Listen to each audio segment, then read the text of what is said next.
ശ്ലോകം 5. ജ്ഞാനം ത്വൽഭക്തതാം വാ ലഘുസുഹൃതവശാൽ മർത്യലോകേ ലഭന്തേ. ഭഗവാനെക്കുറിച്ചുള്ളതായ ജ്ഞാനം. ത്വൽഭക്തതാം, ഭഗവാനുള്ളതായ ഭക്തി.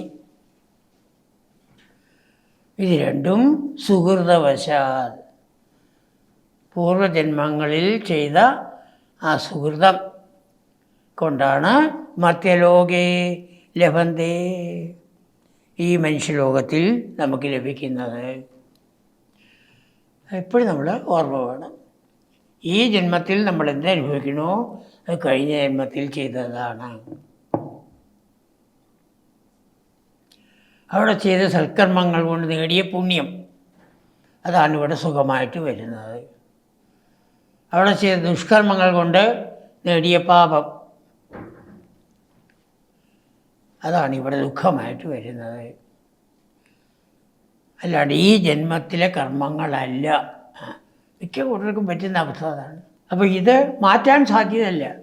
ഇതൊക്കെ സംഭവിക്കേണ്ടതാണ്. ഭവിതവ്യം ഭവതിയേവ ഭവത്യവ. അത് നമ്മൾ ഒരിക്കലും അതിൽ ദുഃഖിക്കാൻ പാടില്ല. ഈ തത്വം വീണ്ടും വീണ്ടും ഉറപ്പിക്കണം. അദ്ദേഹം പാടുന്നു: ആപത്സു കിം വിഷാദേന സമ്പത്തൗ വിസ്മയേന കിം ഭവിതവ്യം ഭവത്യവ കർമ്മണാമേഷ നിശ്ചയഃ. ആപത്ത് നമുക്ക് ദുഃഖത്തെ തരുന്നതാണല്ലോ. അതിൽ നമ്മൾ ദുഃഖിച്ചിട്ട് കാര്യമില്ല. അതുപോലെ സമ്പത്ത് വരുമ്പോൾ വിചാരിക്കാണ്ട് സമ്പത്ത് വരുന്നു, ലോട്ടറി അടിക്കുന്നു അല്ലേ, അതിൽ ആശ്ചര്യപ്പെട്ടിട്ടും കാര്യമില്ല. രണ്ടും കഴിഞ്ഞ ജന്മത്തിലാണ്. ഭവിതവ്യം, ഭവിക്കേണ്ടതാണ്. ഭവതിയേവ, ഭവിക്കുക തന്നെ ചെയ്യുന്നു. കർമ്മണാമേഷ നിശ്ചയ, കർമ്മങ്ങളുടെ കാര്യത്തിൽ ഇത് നിശ്ചയിക്കപ്പെട്ട് കഴിഞ്ഞതാണ്. ഈ തത്വം നമ്മൾ മറ്റുള്ളവർക്ക് അറിയാത്തവർക്ക് പറഞ്ഞു കൊടുത്തുകൊണ്ടേയിരിക്കണം.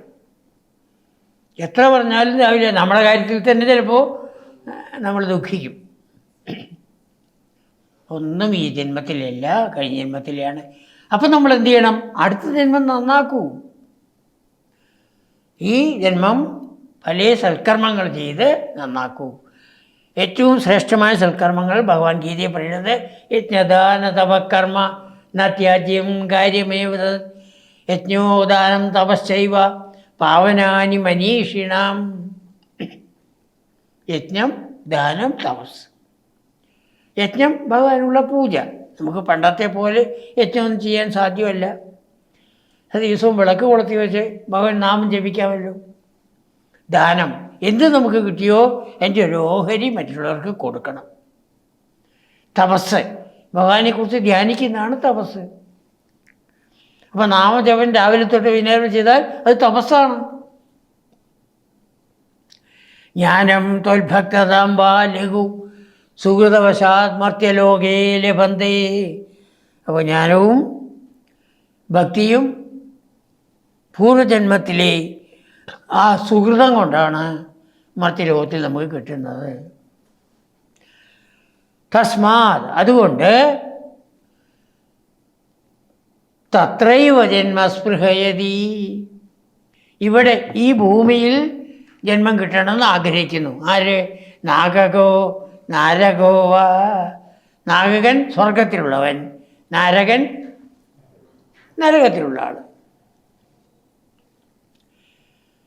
അപ്പോൾ സ്വർഗത്തിൽ പോയവരും നരകത്തിൽ പോയവർക്കും ഭൂമിയിൽ വീണ്ടും ഒന്ന് ജനിക്കണം എന്ന ആഗ്രഹം. എന്തുകൊണ്ട്? ഇവിടെ ജനിച്ച് ആ ഭഗവാനിലുള്ള ഭക്തി കൊണ്ട് ഇനിയൊരു ജന്മമില്ലാത്ത അവസ്ഥ നേടാം. അതാണ്. തസ്മാത് തത്രയോ ജന്മസ്പൃഹേതി ഭഗവൻ നാഗകോ നാരകോ വാ.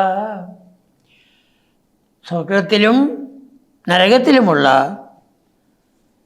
ആൾക്കാർ സ്വർഗത്തിൽ സുഖിക്കുന്നു, നരകത്തിൽ ദുഃഖിക്കുന്നു. അവർക്ക് എനിക്ക് ഭൂമിയിൽ തന്നെ ജന്മം കിട്ടണേ, ഞാൻ ഭഗവാനെ ഭജിച്ചു കൊള്ളാം എന്നുള്ള പ്രതിജ്ഞയും അവരെടുക്കുന്നു. ആവിഷ്ടം മാം തൂ ഞാനിപ്പോൾ ഈ ലോകത്തിൽ പ്രവേശിച്ചിരിക്കുകയാണല്ലോ, ഈ ഭൂമിയിൽ ഞാൻ പ്രവേശിച്ചിരിക്കുകയാണല്ലോ, പ്രവേശിക്കുക. ആവിഷ്ടം മാം തു ദൈവാത് ഭവജലനിധി ബോധായിതേ മർത്യദേഹേ. ദൈവാനുഗ്രഹം കൊണ്ട് ഭവജലനിധി, ഭവം സംസാരമാകുന്ന ജലനിധി, അർണവം സംസാരാർണവം, അതിന് ബോധം ഒരു പൊങ്ങുതടി അല്ലെങ്കിൽ ചെറിയ വെള്ളം ആയി തീർന്നിരിക്കുന്ന ഞാൻ. അപ്പോൾ സംസാരാർണവത്തിനെ തരണം ചെയ്യാനുള്ള ഒരു വഞ്ചിയാണ് എൻ്റെ ഈ ശരീരം. അതാണ് ഭവജലനിധി ബോധായിതോ മർത്യതേ ആയിതേ മർത്യദേഹേ. അതിന് അങ്ങയുടെ അനുഗ്രഹം വേണം. അതാണ് ആ അനുഗ്രഹം എങ്ങനെ വരണം? ത്വം കൃത്വാ കർണധാരം ഗുരും, എൻ്റെ കപ്പിത്താനായിട്ട്. അപ്പോൾ ഞാൻ ഒരു കപ്പലായിട്ട്, ഈ ശരീരം ഒരു കപ്പൽ, അതിൻ്റെ കപ്പിത്താൻ ഗുരു, കർണധാരം ഗുരും. പിന്നെയോ എവിടേക്ക് പോകണോ അവിടേക്ക് നല്ല കാറ്റ് വീശണം. അനുഗുണവാദായുധ, നല്ല കാറ്റായിട്ട്, അനുകൂലമായ കാറ്റായിട്ട് താരയേധാഹ, എന്നെ കടത്തിത്തരണേ, സംസാരസാഗരത്തിനെ കടത്തിത്തരണേ. അപ്പോൾ മർത്യലോകത്തിലാണ് നമുക്ക് ഈ ഭഗവാനെ പ്രാപിക്കാനുള്ളതായ ആ ഒരു മാർഗം. അത് ജ്ഞാനയോഗമാവാം, ഭക്തിയോഗമാവാം.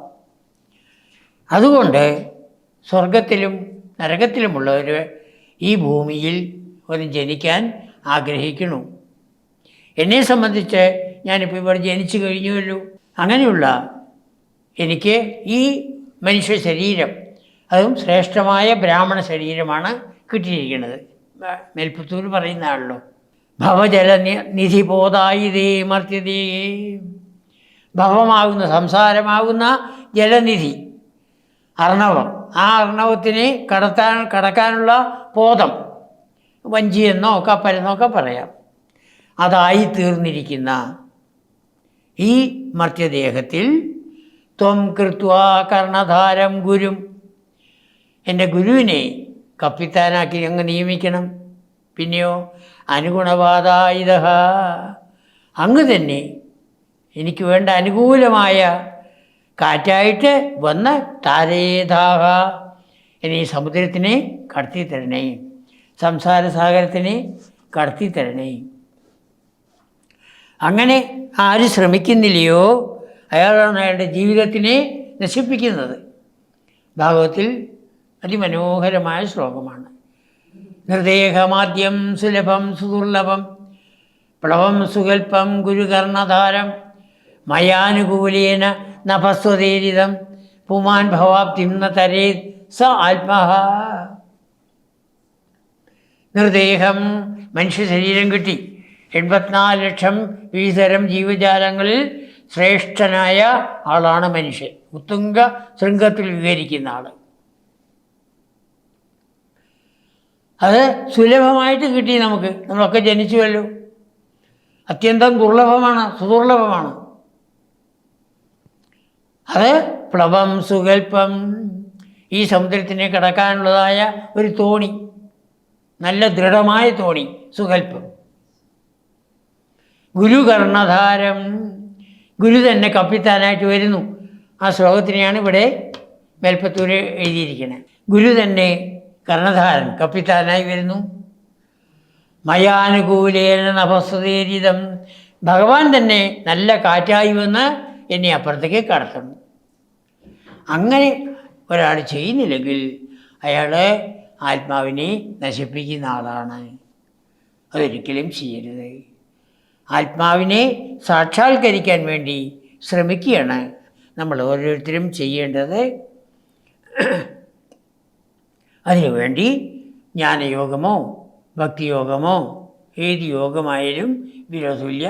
കർമ്മയോഗത്തിന് ഇവിടെ പറയാത്തതിന് കാരണം കർമ്മയോഗത്തിൽ ബുദ്ധിമുട്ടുണ്ട്. അതാണ്, എല്ലാ കർമ്മങ്ങളും ഈശ്വരാർപ്പണമാക്കണം. എത്ര അറിവുള്ളവർക്കും അത് സാധിക്കാത്ത കാര്യമാണ്.